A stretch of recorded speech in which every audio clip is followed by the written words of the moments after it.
नमस्कार दोस्तों। तो स्वागत है आपका स्टूडियो में संतोष गुरुजी में। कल हमने पॉलिटिकल क्लास 1 कर लिया, जहाँ पर हमने इंडियन पॉलिटिकल जो थ्योरी थी, पॉलिटिकल थ्योरी थी, उसके बारे में जितने संबंधित पीवाईक्यू थे उनको एनालिसिस कर लिया। आज का जो हमारा टॉपिक है, हमारा क्लास नंबर 2 है, जहाँ पर हम भारतीय राजनीति, इंडियन पॉलिटी से जितने भी संबंधित पीवाईक्यू है उनको देखने वाले। तो आशा है आपको कल का क्लास पसंद आया होगा, आज का भी क्लास जरूर पसंद आएगा। तो ज़्यादा देर न करते हुए आगे बढ़ते आज के हमारे क्लास के ऊपर, जहाँ पर हम भारतीय राजनीतिक प्रणाली, इससे संबंधित जितने पीवाईक्यू है उनको हम एनालिसिस करने वाले हैं।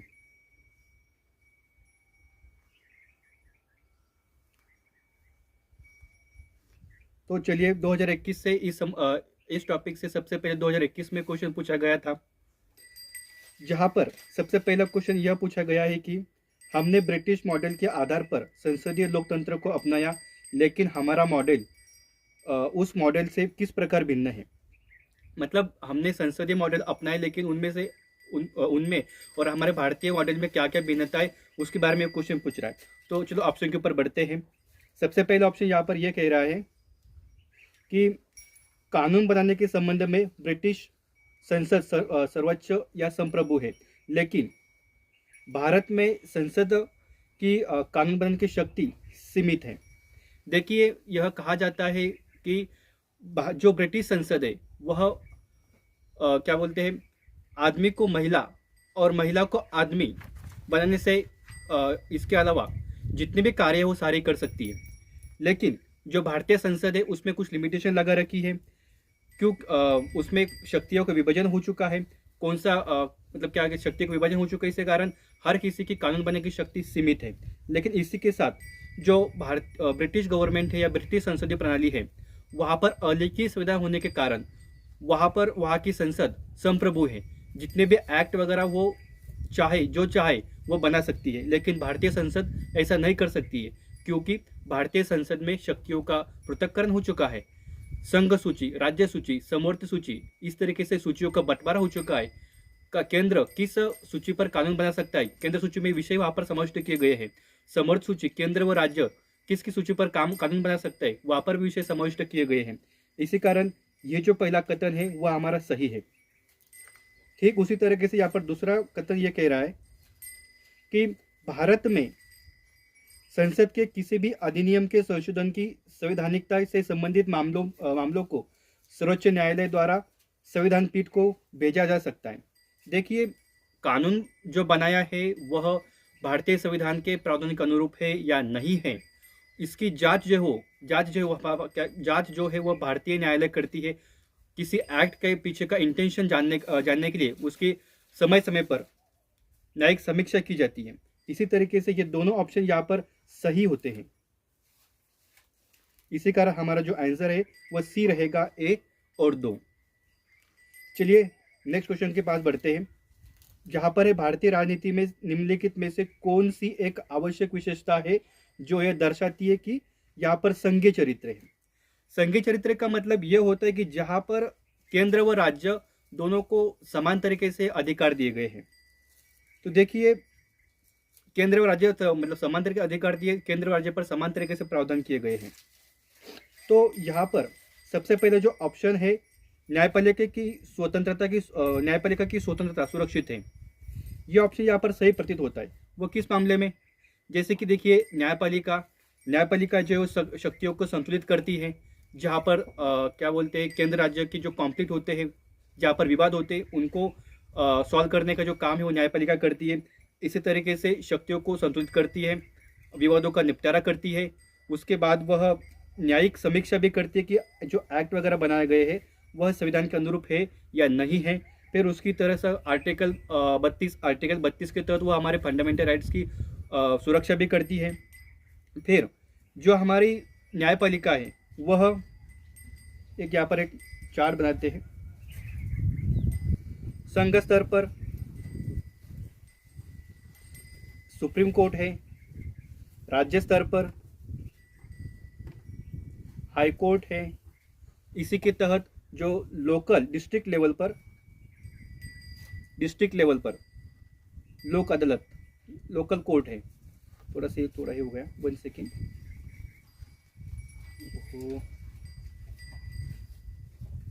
जिला स्तर पर, डिस्ट्रिक्ट कोर्ट, इस तरीके से ये एक पूरा ढांचा बना हुआ है। फिर समय समय पर जो न्यायपालिका की जो सेवा शर्तें हैं उनमें अनावश्यक बदलाव नहीं किया जा सकता। इसी तरीके से हमारे इस क्वेश्चन का हमारा जो आंसर होगा वह न्यायपालिका की स्वतंत्रता सुरक्षित है। ये संघीय चरित्र को सबसे अच्छी तरीके से यहाँ पर परिभाषित करता है। अदर ऑप्शन के ऊपर बढ़े तो संघ विधानमंडल में घटक इकाई के निर्वाचित प्रतिनिधि होते हैं। देखिए यहाँ पर अलग अलग वर्ग से लोग आते हैं। उसके बाद है केंद्रीय मंत्रिमंडल में क्षेत्रीय दलों के निर्वाचित प्रतिनिधि होते हैं। तो यहाँ पर क्या कहते हैं, राज्य स्तर के कुछ पार्टियां होती है, नेशनल लेवल की पार्टियां होती है। इसी तरीके से मौलिक अधिकार न्यायालय द्वारा लागू किए जा सकते हैं। लेकिन इन तीनों में से सबसे सटीक जो परिभाषा है वो सबसे ए वाला सबसे सटीक परिभाषा करता है। चलिए नेक्स्ट क्वेश्चन के ऊपर बढ़ते हैं। तो भारत के संदर्भ में निम्नलिखित कथनों पर विचार कीजिए। यहाँ पर पहला कथन यह है कि केवल एक नागरिकता और एक अधिवास है। ठीक है। केवल जन्म से नागरिक ही राज्य का प्रमुख बन सकता है। नहीं, ऐसा कोई प्रावधान नहीं है। उसके बाद है एक बार नागरिकता दिए जाने के बाद किसी भी परिस्थिति में किसी विदेशी को इससे वंचित नहीं किया सकता है। देखिए ऐसा भी नहीं है। अगर नागरिकता प्राप्त करने में धोखेधड़ी वगैरह होती है, शत्रुदेश के साथ अपने संबंध बनाए रखता है, तो उसकी जो नागरिकता है वो बर्खास्त की जा सकती है। दूसरा ऑप्शन यहाँ पर यह कह रहा है कि केवल जन्म से नागरिक ही राज्य का प्रमुख बन सकता है। ऐसा नहीं। इसके लिए बस हमें वह भारत का नागरिक होना चाहिए और उसकी जो आयु वह 35 वर्ष उसने धारण की होनी चाहिए। ये अगर दो पात्रता वह धारण कर लेता है, अगर उसे नागरिकता प्राकृतिक मिली हो, पंजीकृत करके देशीकरण से मिली हुई हो, रजिस्ट्रेशन करके मिली हुई हो, वो कैसे भी मिली हुई हो, लेकिन बस वो भारत का नागरिक होना चाहिए, वो राज्य का प्रमुख बन सकता है। इस तरीके से हमारा जो ऑप्शन होगा वो केवल एक, ये ऑप्शन सही होगा। सो नेक्स्ट क्वेश्चन के ऊपर बढ़ते हैं। भारत के संदर्भ में नौकरशाही के लिए निम्नलिखित में से कौन सी विशेषता सबसे उपयुक्त है? तो पहला ऑप्शन यहाँ पर यह कह रहा है कि संसदीय लोकतंत्र के दायरे को व्यापक बनाने वाली एजेंसी। देखिए यह ऑप्शन सही है, लेकिन इसके लिए काम कौन पता है? इसके लिए जो काम करता है वह मंत्रिपरिषद काम करती है इसके लिए। ठीक है, इसी कारण ये ऑप्शन भी नहीं होगा। दूसरा है संघवाद की संरचना को मजबूत करने वाली एजेंसी। तो ये देखो, ये भी काम, ये जो दोनों काम है उस मंत्रिपरिषद करती है, कॉन्फ्रेंस ऑफ मिनिस्ट्री यह करती है, मिनिस्टर। उसके बाद ये ऑप्शन यहाँ पर नहीं होगा। तीसरा है राजनीतिक स्थिरता व आर्थिक विकास को सुविधाजनक बनाने वाली एजेंसी। देखिए ये जो है, इसके लिए लोकसभा में हम अपने प्रतिनिधि भेजते हैं, तो ये लोग काम करते हैं, इसी कारण ये भी ऑप्शन यहाँ पर नहीं होगा। लास्ट ऑप्शन है कि सार्वजनिक नीतियों को कार्यान्वयन करने वाली एजेंसी, ये यहाँ पर सटीक ऑप्शन है, क्योंकि विधायकों द्वारा जो एक्ट बनाए जाते हैं उनको सही तरीके से इम्प्लीमेंटेशन करने का काम जो है वो नौकरशाही करती है। चलो नेक्स्ट क्वेश्चन 2017 के क्वेश्चन के ऊपर बढ़ जाते हैं। निम्नलिखित में से कौन सी भारतीय संघवाद की विशेषता नहीं है? देखिए यहाँ पर नहीं पूछा गया है, ये नहीं पूछा गया है। संघीय मतलब जहाँ पर केंद्र राज्य के लिए समान प्रावधान है। सबसे पहले ऑप्शन स्वतंत्र न्यायपालिका, ये विशेषता है भाई साहब। दूसरा ऑप्शन है केंद्र और राज्यों के बीच शक्तियों को स्पष्ट रूप से विभाजित किया गया है, ये भी है। फिर उसके बाद संघीय इकाइयों को राज्यसभा में असमान प्रतिनिधित्व दिया गया है। जनसंख्या के आधार पर हर राज्यों को राज्यसभा में प्रतिनिधित्व दिया गया है, ये भी सही है। लेकिन लास्ट ऑप्शन जो है, यह संघीय इकाइयों के बीच एक समझौते का परिणाम है। आर्टिकल 1 यहाँ पर जो कहा जाता है कि भारत अविभाज्य राज्यों का संघ है। भारत से कोई मतलब भारत के जो राज्य यहाँ पर बनाए गए हैं वो इनके बीच कोई समझौता वगैरह नहीं हुआ है, वो अविनाशी राज्यों का संघ है। इसी कारण ये ऑप्शन यहाँ पर नहीं होगा, मतलब हमारा जो क्वेश्चन का आंसर होगा वो ये होगा। ये भी संघवाद विशेषता है, ये भी है, ये भी है, लेकिन ये जो नीचे वाली है कि इकाई जो संघीय इकाई है वो राज्यों के बीच समझौता है, ये इसका ऑप्शन, इसका सही उत्तर नहीं होगा। नेक्स्ट क्वेश्चन ऊपर बढ़ते हैं।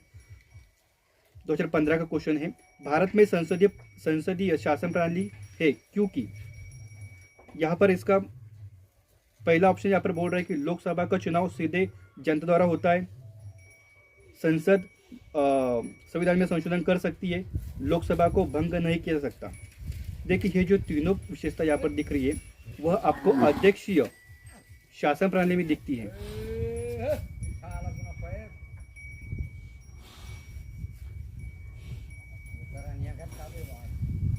लेकिन जो हमारे लास्ट का जो ऑप्शन है वह मंत्रिपरिषद लोकसभा के प्रति उत्तरदायी होती है। यह संसदीय शासन प्रणाली की विशेषता है, क्योंकि मंत्रिपरिषद जो है, एक मंत्री जो होता है वह व्यक्तिगत तौर पर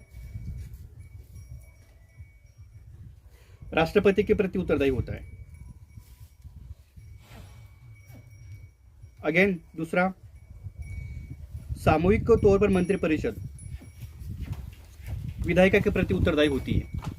इस तरीके से हमारा जो सही सटीक ऑप्शन होगा वो मंत्रिपरिषद लोकसभा के प्रति उत्तरदायी होती है, वो इसका सही ऑप्शन होगा।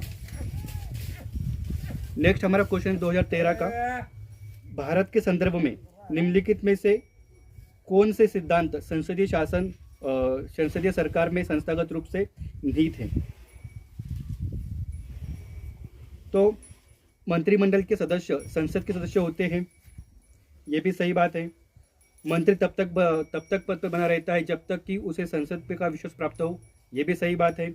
मंत्रिमंडल का नेतृत्व राज्य का प्रमुख करता है। देखिए ये जो लास्ट ऑप्शन है तीसरा, ये जो है वो संसदीय सरकार में नहीं होता है, ये अध्यक्षीय संसदीय प्रणाली होता है। जो मंत्रिमंडल का नेतृत्व है वो पीएम करता है हमारी तरफ, और ब्रिटेन में राजा करता है, सॉरी वहाँ पर पीएम ही करता है। यहाँ पर 3 ऑप्शन की लिमिट कर दिया, तो हमारा जो सटीक ऑप्शन है वो वन नंबर का ऑप्शन सही हो जाएगा।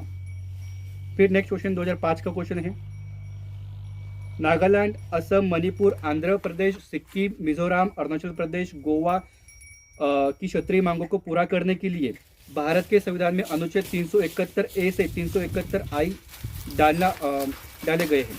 यह सबसे सटीक बात है, क्योंकि धार्मिक सामाजिक वो क्लास रेकॉर्डिंग सुरू आदेश हो जाए बस करती कुछ इतनी धार्मिक सामाजिक और सॉरी फॉर डिस्टर्बेंस, धार्मिक सामाजिक और प्रथागत एक्ट भूमि हस्तांतरण के संदर्भ में इस तरीके से एक्ट यहाँ पर बनाए गए हुए हैं। ये भी यहाँ पर सही बात है। भारत और संयुक्त राज्य अमेरिका के संविधान में एक दोहरी नीति है, लेकिन एकल नागरिकता की परिकल्पना करते हैं। देखिए यहाँ पर आधी अधूरी बात सच है। कैसे? भारत में एकल नागरिकता है, लेकिन जो यूएस में दोहरी नागरिकता है, वहाँ पर राज्य के लिए अलग आपको नागरिकता प्रदान की जाएगी और नेशनल लेवल पर आपकी अलग नागरिकता रहेगी। लेकिन आप क्या कहते हैं, जैसे फॉर एग्जांपल अगर यही सिस्टम अपने इंडिया में होता, जैसे कि मैं महाराष्ट्र से हूँ तो फिर मैं महाराष्ट्र में भी हूँ, मैं अगर बाहर जाता हूँ तो भारतीय भी हूँ। लेकिन भारत में केवल एक ही नागरिकता है, भारतीय। ना कोई महाराष्ट्र रहेगा, ना कोई बिहारी रहेगा, ना कोई यूपी वाला रहेगा, ऐसा कोई नहीं। केवल एक ही नागरिकता है, वो एक ही नागरिकता है, वो केवल भारतीय। इस तरीके से ये दूसरा ऑप्शन भी नहीं होगा। नेक्स्ट है, भारत के एक प्राकृतिक नागरिक को कभी भी उसकी नागरिकता से वंचित नहीं किया सकता। देखिए सटीक ऑप्शन नहीं है यहाँ पर। अगर वो शत्रु को क्या करता है, हेल्प करता है, उसके बाद वह क्या कहते, अपने जो फॉरेन विदेशी संबंध अगर वह खराब करता है। नेक्स्ट, अगर वह धोखाधड़ी से नागरिकता प्राप्त करता है, धोखाधड़ी से नागरिकता प्राप्त करता है,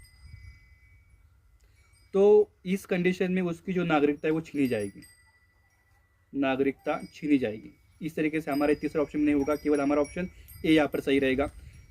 नेक्स्ट क्वेश्चन 2004 का है, वरीयता क्रम। देखिए ये भी काफ़ी अच्छे से पूछा जाता है, मैं आपको यहाँ पर ओरली बता देता हूँ। क्या कहते हैं, वरीयता क्रम जो होता है, सबसे पहले आता है राष्ट्रपति, उसके बाद आता है उपराष्ट्रपति, फिर आता है प्रधानमंत्री, राज्यपाल, पूर्व राष्ट्रपति, उसके बाद आता है सीजीआई, लोकसभा के अध्यक्ष, फिर जो कैबिनेट मंत्री हो गए, उसके समान जितने भी उनके ऊपर क्या कहते सॉरी मंत्री, राज्य मंत्री जो होते हैं वो सब लोग उसमें आते हैं। उसके बाद फिर क्या कहते हैं, भारत रत्न धारक लोग आते हैं, फिर राजदूत आते हैं, फिर सुप्रीम कोर्ट के अन्य जो जज होते हैं वो आते हैं। उसके बाद सशस्त्र बलों के अधिकारी आते हैं, फिर विधानसभा के अध्यक्ष आते हैं, फिर मुख्यमंत्री आते हैं, फिर मुख्यमंत्री के जो राज्य के मंत्री होते हैं वो लोग आते हैं।